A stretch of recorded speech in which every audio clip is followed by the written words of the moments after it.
ओम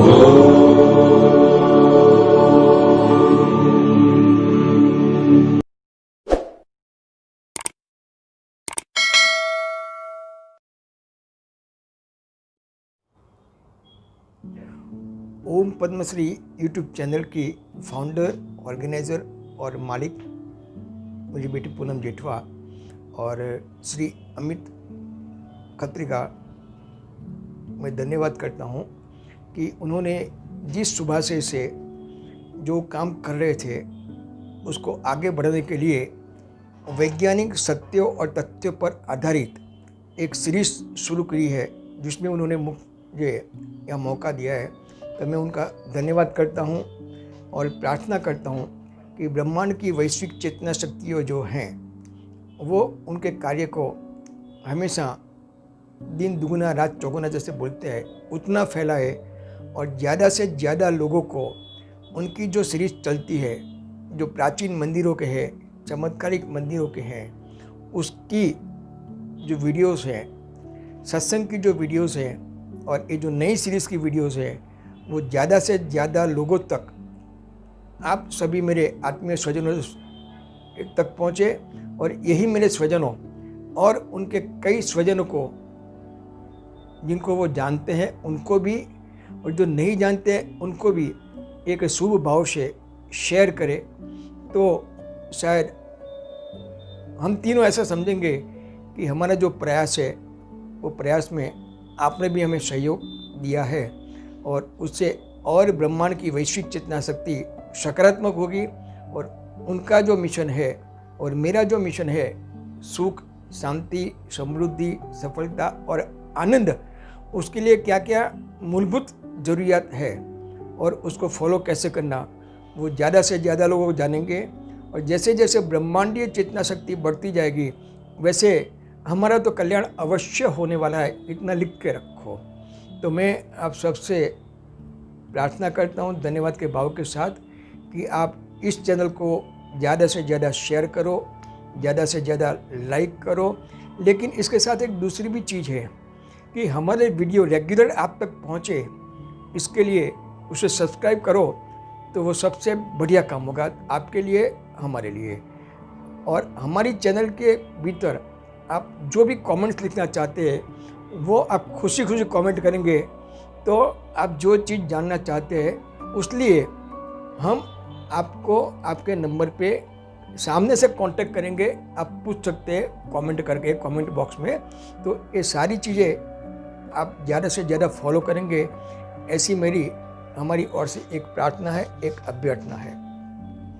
इसी चैनल के माध्यम से हमारे 2 एपिसोड आ गए हैं और पहला एपिसोड जो हमने रिलीज़ किया है उसकी जो व्यूअर्स हमने पाई देखी है उससे हम काफ़ी प्रसन्न भी हुए हैं और काफ़ी उत्साहित भी हुए हैं कि लोगों के बात तक, लोगों के कान तक, लोगों की जान तक, लोगों की दिलो दिमाग तक हमारी बात पहुंची है, तभी इतने सारे व्यूअर्स हमको वेरी शॉर्ट टाइम में मिले हैं।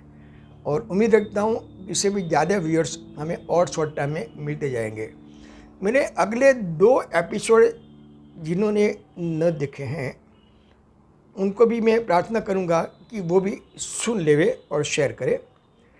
हमने आगे के एपिसोड के भीतर हमारे मन के बारे में, ऊर्जा और मन के बारे में बात किया था।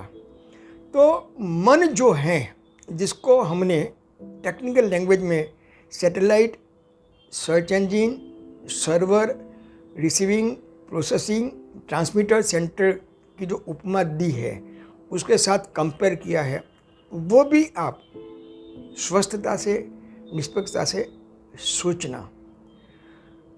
हमें मन के बारे में हमें क्या करना चाहिए, मैंने आगे भी बोला है कि आत्मा है, लेकिन आपका मन जो शुद्ध नहीं होगा किसी का भी, तो वो आत्मा को पाने के लिए, आत्मा को जानने के लिए, सुख की अनुभूति करने के लिए, अच्छे कर्म करने की प्रेरणा पाने के लिए जो वाइब्रेशंस उसको पाना है वो नहीं पाएगा, नहीं पाएगा, नहीं पाएगा। पानी के भीतर आपको अपना मुंह दिखना है। पानी जो शांत नहीं होगा तो हम हमारी शक्ल को कैसी है वो सही नहीं देख पाएंगे। पानी शांत होगा तो ही हमें हमारी शक्ल सही दिखेगी।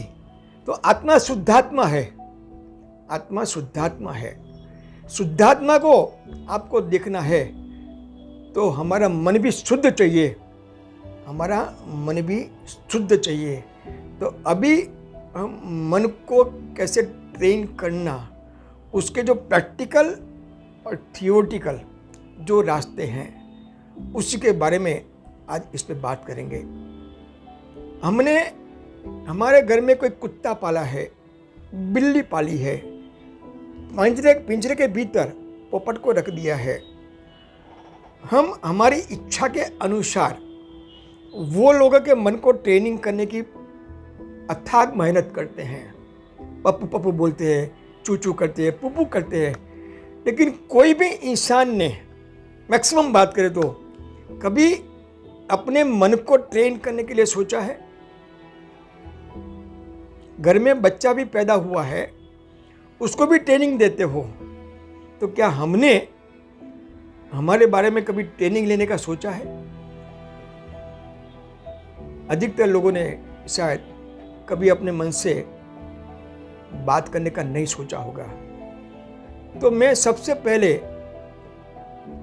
अपने मन के बारे में बात करने के लिए फर्स्ट स्टेप जो बात करता हूँ वो बात करता हूँ कि स्व अध्ययन। अपने मन से आप बात करो, अपने मन से आप बात करो। ये सबसे पहला पॉइंट है। अपने मन से बात करने की मतलब क्या है?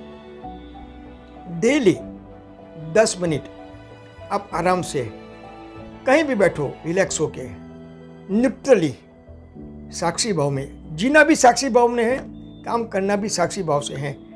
और लेकिन जब अपने को मन को ट्रेन करना है तो हमें 100% साक्षी भाव में आ जाना चाहिए।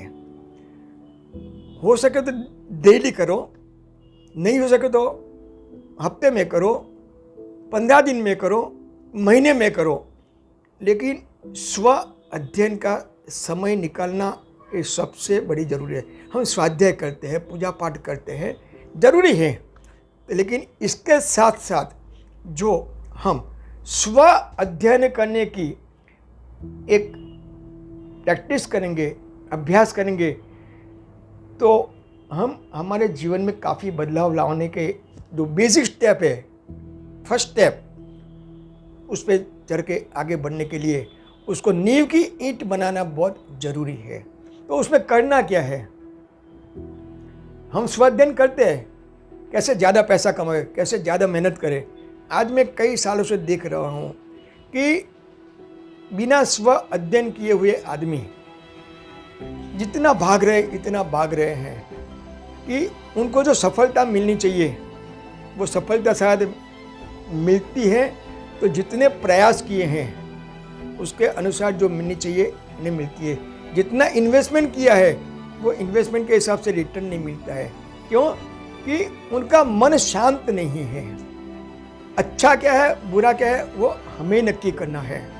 और हमें नक्की करने के लिए 2 चीज़ें, स्व अध्ययन और मन को शांत करने के लिए ध्यान।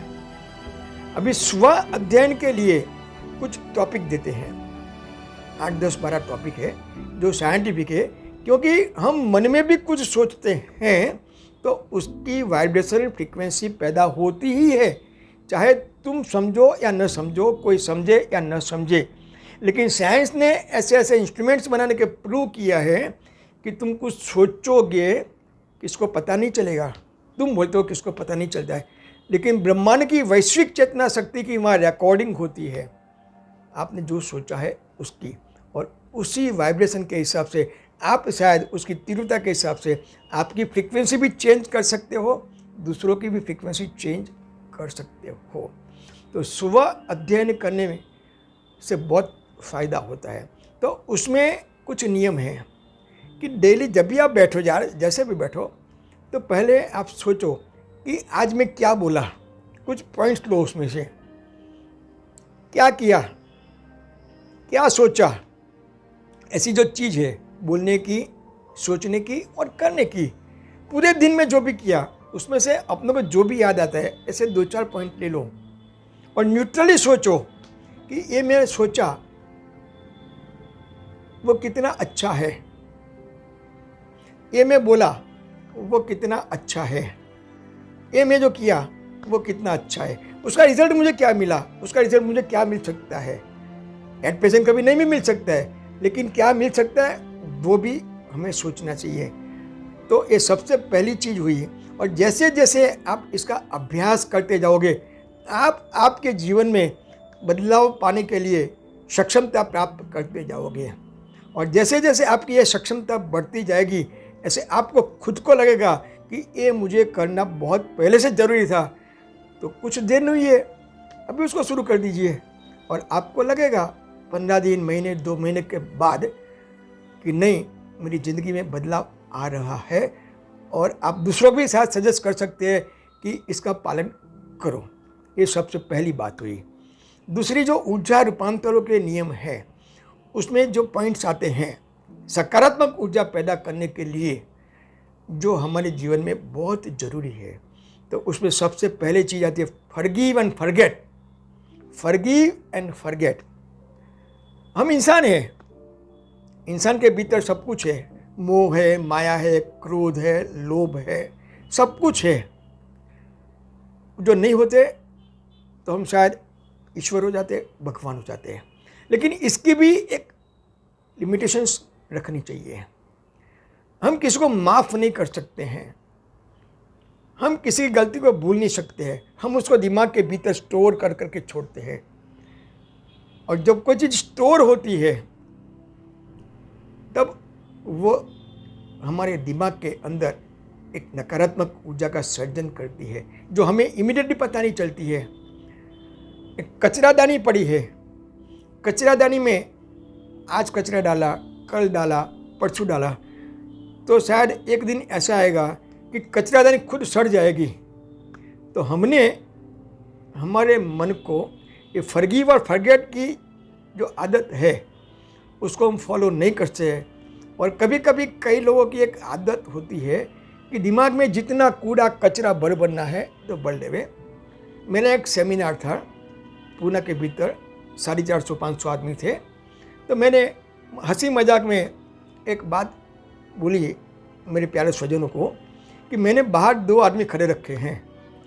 एक आदमी को 1 ग्राम की सोने की अंगूठी दे रखी है और दूसरे आदमी को पास मैंने 50 किलो 50 kg इम्पोर्टेड पेपर में, इम्पोर्टेड मशीन पे छपे हुए अच्छे अच्छे लिटरेचर रखे घर में टांगने के लिए और रखने के लिए।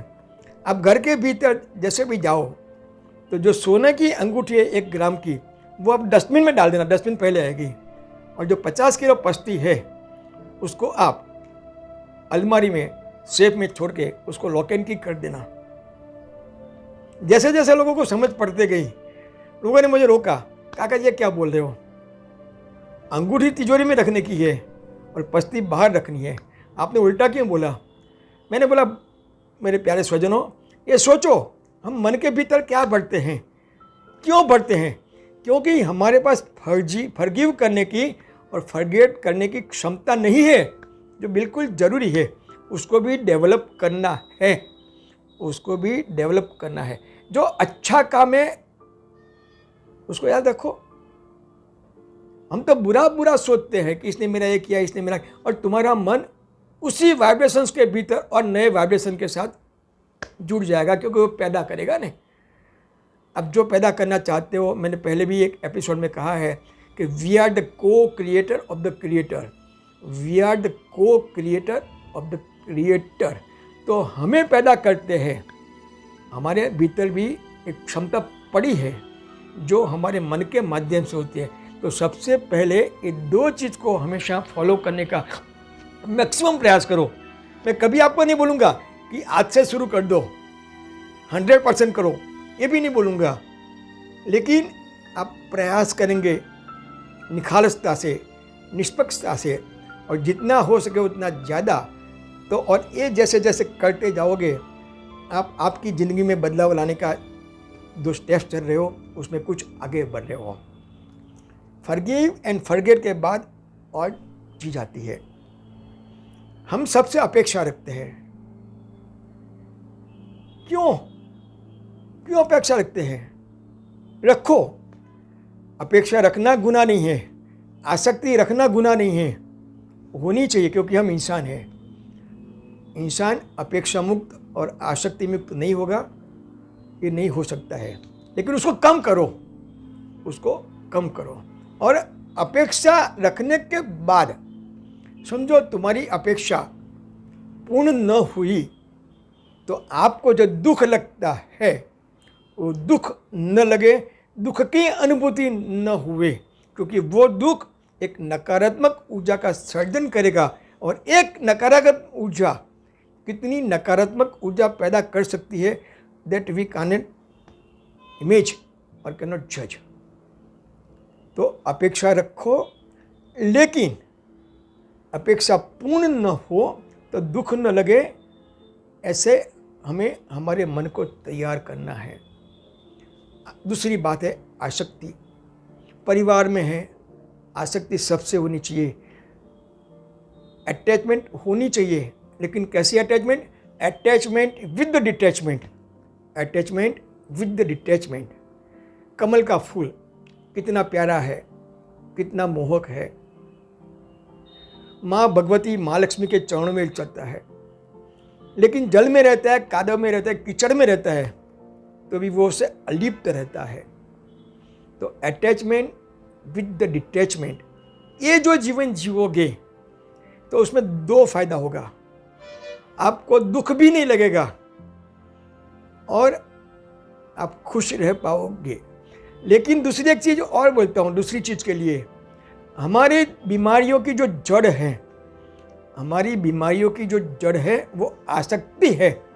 ये आप ध्यान से सोचना, क्योंकि जहाँ जिसमें आसक्ति होगी उसको कुछ भी होगा तो तुम्हारा मन स्थिर नहीं है, ज़्यादा विचलित है, तो वो आसक्ति की ऊर्जा आपको ज़्यादा से ज़्यादा विचलित करता जाएगा। और जैसे जैसे आप ज़्यादा विचलित होते जाओगे वैसे वैसे आपके मनोमय कोश के भीतर, मन के भीतर जो पिट्यूटरी ग्लैंड और पेनिट्री ग्लैंड है वो डिस्टर्ब होती जाएगी। और वो जैसे जैसे डिस्टर्ब होती जाएगी वैसे वैसे आप रोग को पैदा करोगे। आप जितने स्वस्थ हो उतने स्वस्थ नहीं रखोगे। ये मैं काफ़ी जगह कह चुका हूँ और लोगों ने अप्लाई भी किया है। उसके लिए क्या करना, उसके लिए भी मेरा आगे का प्रोसेस भी आएगा, ध्यान और हीलिंग, इसमें ये सारी चीज़ें समझा जाऊँगा। तो दो चीज़ पहले बोली, फॉरगिव फॉरगेट, अपेक्षा मुक्त जीवन जीने का प्रयत्न करो, आसक्ति कम कर जीने का प्रयत्न करो। लेकिन आसक्ति कम करनी उसका मतलब वो नहीं है तुम्हारे परिवार के भीतर, समाज के भीतर हमारी जो फर्जें हैं, एक बाप के हिसाब से, एक बेटे के हिसाब से, समाज की एक जिम्मेवार व्यक्ति के हिसाब से, उसको यथाशक्ति ईमानदारी से, निष्ठापूर्वक, प्रेम से पालन करना वो बिल्कुल ज़रूरी है। उसमें लापरवाही चलेगी नहीं, क्योंकि उसको भी आपको नुकसान होता है as per law of the energy transmission. तो आसक्ति कम करनी है, लेकिन एक बाप के हिसाब से जो फ़र्ज है, एक माँ के हिसाब से जो फ़र्ज है, वो आप यथा योग्य पूर्ण करो तो एक सकारात्मक ऊर्जा का प्रमाण बढ़ेगा और नकारात्मक ऊर्जा पैदा होने से, आप पैदा करने से हम बच जाएंगे। तो फॉरगिव फॉरगेट, अपेक्षा, आसक्ति। और हमारे से अधिकतर लोगों की आदत क्या है? प्रेडिक्शन करना, जजमेंट लेना, कंपैरिजन करना, किसी को ब्लेम करना। तो क्या कितना सही है? जिसको आप नहीं भी जानते हो, 4 यार दोस्त बैठे हैं, 4 सहेलियां बैठी है या कई ग्रुप में बैठे हैं, तो न जिसको आप जानते हो न कि उसकी बात है, वहाँ भी आप उसका प्रेडिक्शन चालू कर देते हो। अरे भाई, हर चीज़ का नज़रिया होता है, हर इंसान का एक नज़रिया होता है ना। हर चीज़ का मूल्यांकन हम हमारे हिसाब से ही करना सोचते हैं, लेकिन हर चीज़ के अलग अलग पहलू होते हैं, अलग अलग पहलू से उसका मूल्यांकन करना ज़रूरी है। लेकिन हम जज बन जाते हैं, हम प्रेडिक्शन भी कर लेते हैं, हम जज भी कर लेते हैं, और वो प्रेडिक्शन और वो जजमेंट के हिसाब से हम हमारे भीतर वो ऊर्जा की वाइब्रेशन फ्रीक्वेंसी पैदा कर देते हैं जो हमें ज़रूरत ही नहीं है, हमें उसकी कोई ज़रूरत नहीं है। जो चीज़ नहीं होने वाली है वो चीज़ आप बना रहे हो, वो चीज़ आप क्रिएट कर रहे हो। हमारे सुखों के और दुखों के सर्जक हम ही हैं। हमारा सुख बढ़ा भी सकते हैं, उसको कम भी कर सकते हैं। हमारा दुख हम बढ़ा भी सकते हैं, हम कम भी कर सकते हैं। कम नहीं, उसको सुख में ट्रांसमिट भी कर सकते हैं। उसके लिए जो ज़रूरी चीज़ें हैं वो आप सभी के साथ में मैं बहुत नम्रता से शेयर कर रहा हूँ, और ये भी हमें हमेशा करना है। तो जितने नियम करें उसे फॉलो करें। जहाँ बिन ज़रूरी बातें हैं वो बिन ज़रूरी बातें करने को अवॉइड करो, उससे दूर रहो, ऐसे माहौल से दूर रहो। और वही माहौल में रहना कहे कि जहाँ से हमें कुछ हमारे एम्पावरमेंट के लिए, हमारे एनलाइटनमेंट के लिए, हमें दिव्य चेतना शक्तियों से जुड़ने के लिए जो करना है वो मिले। ज़रूरी बातें ये हमेशा करो और उसमें ही इन्वॉल्व हो, उसमें ही इंटरेस्ट लो। लेकिन जो बेवजह की बातें हैं उसमें हमें इन्वॉल्व नहीं होना है, और शायद होना भी पड़े तो उसमें साक्षी भाव से हो, उसमें लपेटो मत अपने को, उसमें अपने को लपेटो मत। तो ये जितनी बातें जो बोली है उससे भी आगे जाके एक और बात आती है, ये बहुत इम्पोर्टेंट चीज़ है। ये बोला उसमें से आपको मैक्सिमम ट्राई करना है। समझो आपने प्रयास किया, प्रयास करने के बाद भी आपको ऐसा लगता है कि मुझे रिजल्ट नहीं मिलता है, ये मत सोचो। आपने जब चलना शुरू ही किया है और चलते जाते हो तो आप आपकी डेस्टिनेशन पहुँचोगे ही पहुँचोगे। उसके लिए प्रयास नहीं छोड़ना है, प्रयास करते रहो। अभी जो सबसे बड़ी बात मैं आपको कहने जा रहा हूँ, ये 4 पॉइंट इससे भी आगे के हैं कि हमें क्या करना, ये नहीं करना चाहिए वो बताया, या कम करना चाहिए वो बताया। तो अभी हम वो जानने का प्रयास करेंगे कि इसको पाने के लिए हमें क्या करना चाहिए। प्रैक्टिकल, थियोरेटिकल बात करता हूँ, प्रैक्टिकल लाइफ में। बाद में जो प्रोसेस है वो प्रोसेस की बात अलग, ये रूल्स की बात करता हूँ, ये कुछ नीति नियम की बात करता हूँ, जो लॉ ऑफ नेचर है उसकी बात कर रहा हूँ। तो सबसे पहले हमें जो चाहिए उसी के लिए ही सोचे, और हमेशा के लिए उसको ही पकड़ के रखे। सुबह कुछ सोचोगे, दोपहर कुछ सोचोगे, शाम को कुछ सोचोगे एक चीज़ के लिए। समझो कि आपको पैसेदार होना है, if you want to be millionaire, तो आपको हमें सुबह में उठ के भी वही सोचना है कि मैं पैसेदार हो गया, मैं बहुत पैसा कमा रहा हूँ। दोपहर में भी वही सोचना है, शाम को भी वही सोचना है, रात को सोते सोते भी वही सोचना है। समझो कोई पागल भी आपको बोल देवे, उसकी फिक्र मत करना। दुनिया दो ढंगी है, कब कुछ बोलेगी कब कुछ बोलेगी, क्योंकि इंसान के दिमाग का कोई ठिकाना नहीं है। हो सकता है कि जो इंसान सुबह में आपकी पूजा करके जाएगा वही इंसान कोई एनवायरनमेंट बदल जाएगा, किसी आदमी की बातों में आ जाएगा, तो शाम को आके आपको 2 थप्पड़ मार के भी चला जाएगा। आपने कभी एक्सपीरियंस भी किया है। और ऐसा भी समय होता है कि जो आदमी आज आपकी पूजा करता है वो आपको जूते का हार पहना लेवे, और आज जिसने जूते का हार पहना है वही इंसान आपकी दोबारा पूजा करना शुरू कर दे। इसीलिए मन को स्थित प्रज्ञ करना जरूरी है।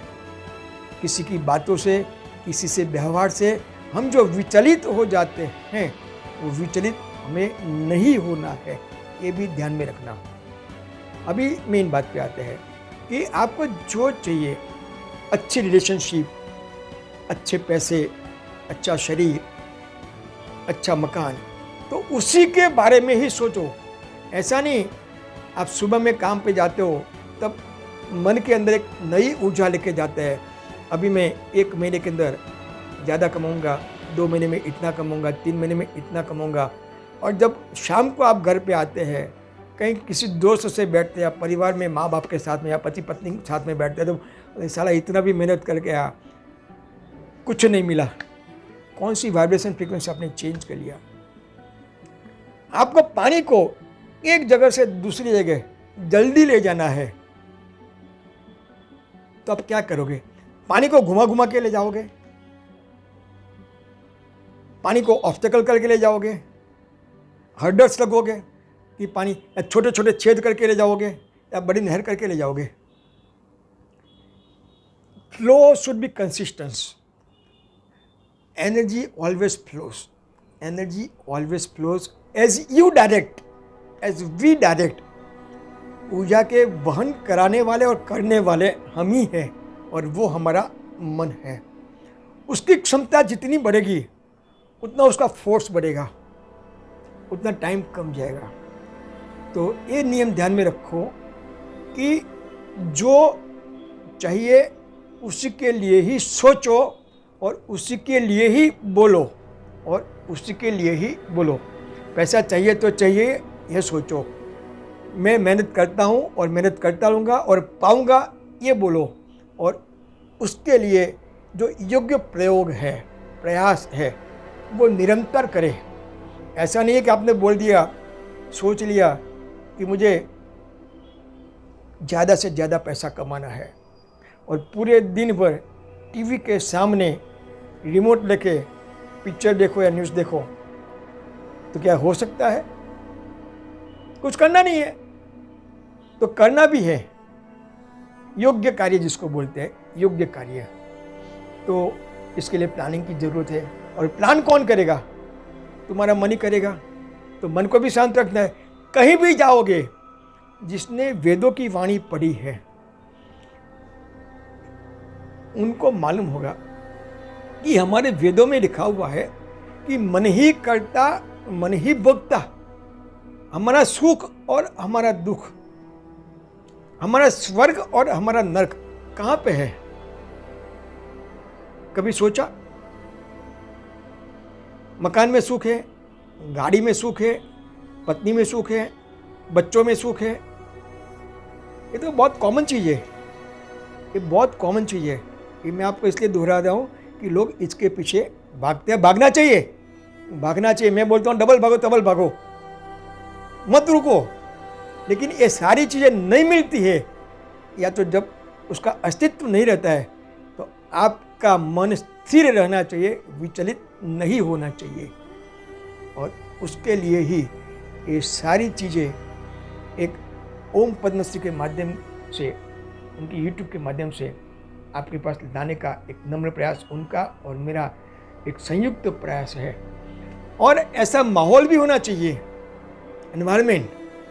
Environment plays a vital role in human life. आप एक बगीचे में जाके बैठेंगे, गुलाब के फूल, हजारों गुलाब के फूल है, अनेक प्रकार के फूल है। वहाँ जाके आप 15 मिनट 20 मिनट बैठो। नदी के झरने जो जाते हैं वहाँ जाके बैठो। और जहाँ कादव कीचड़ है वहाँ जाके बैठो 15 मिनट 20 मिनट। यहाँ जहाँ कोई बदबू आ रही है वहाँ जाके बैठो। तो आपको एनवायरनमेंट में फ़र्क लगेगा कि नहीं लगेगा? तो उसकी जो ऊर्जा होती है वो भी तुम्हारे बॉडी के माध्यम से, तुम्हारे मन के माध्यम से हमारे भीतर जाती है और इनडायरेक्टली हमें नुकसान करती है। ये सारी चीज़ हम देख नहीं सकते हैं, लेकिन फील तो कर सकते हैं नहीं। तो इसीलिए मैंने ये सारे के सारे रूल्स जो हैं वो दोबारा आपके सामने एक हैबिट करनी है हमें। और जैसे जैसे हम प्रैक्टिस करते जाएंगे हमारी हैबिट एक रूटीन में आती जाएगी।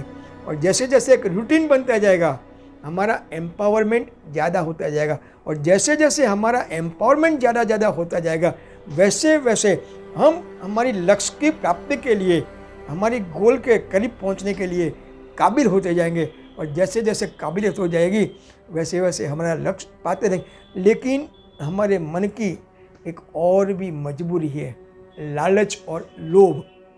लालच और लोभ, इसे हम संतुष्ट नहीं कर सकते हैं।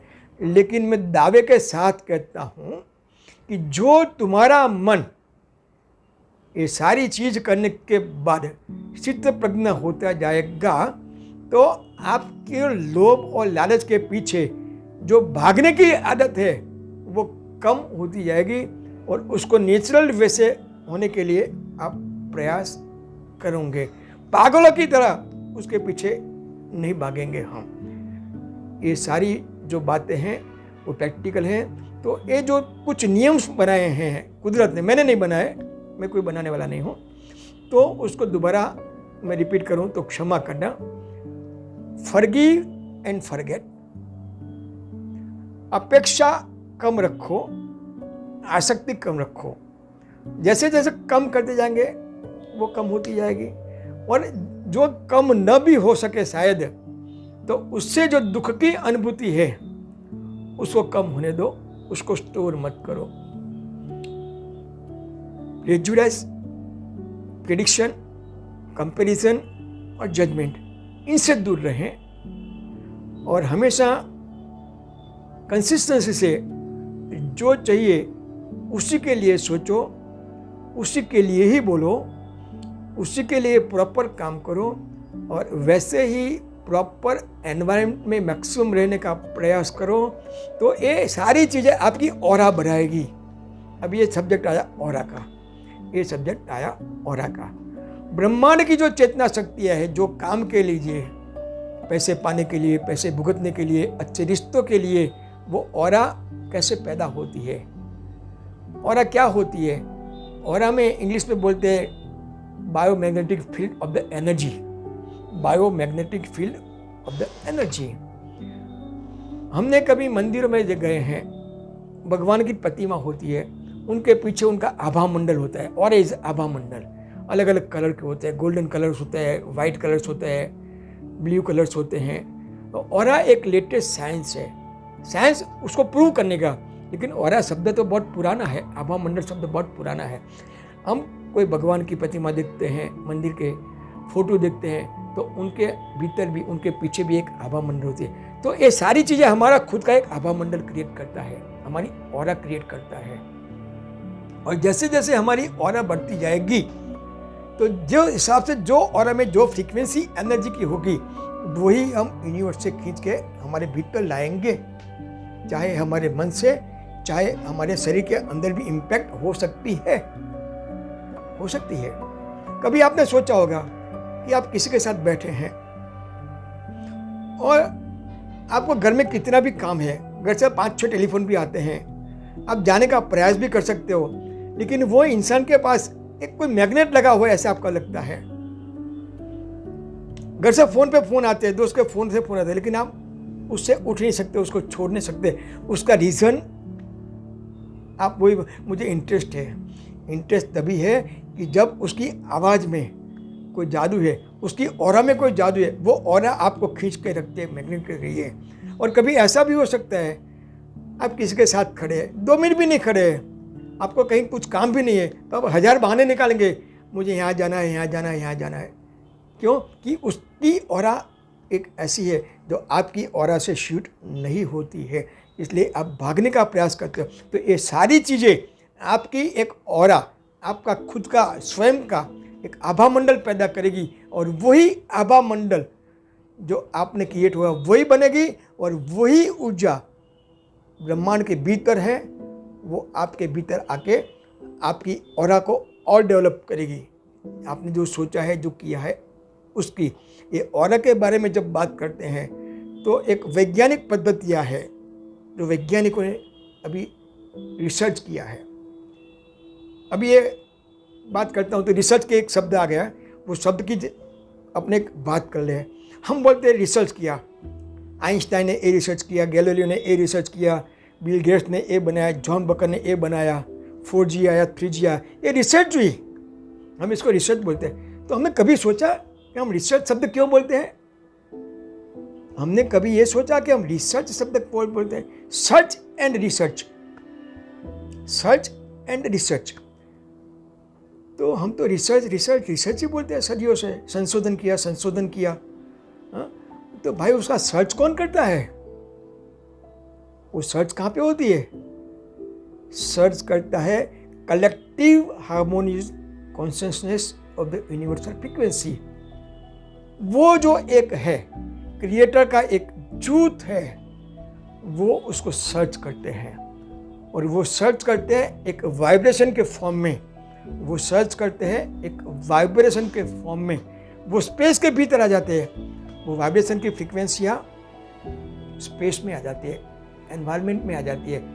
और वो वाइब्रेशन जब मटेरियलिस्टिक चीज़ में आने के पहले कुछ भी बनाया, टेलीफोन बनाया, फ्रिज भी बनाया, टीवी बनाया, जो भी बनाया है वो सबसे पहले वाइब्रेशन फॉर्म में बनते हैं। मटेरियलिस्टिक फॉर्म में बाद में ही आएगा।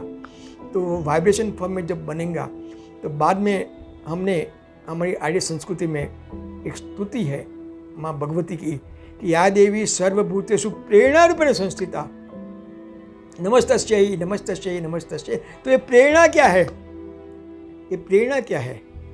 जो वाइब्रेशन तुम्हारे मन के भीतर घुसते हैं वही प्रेरणा है।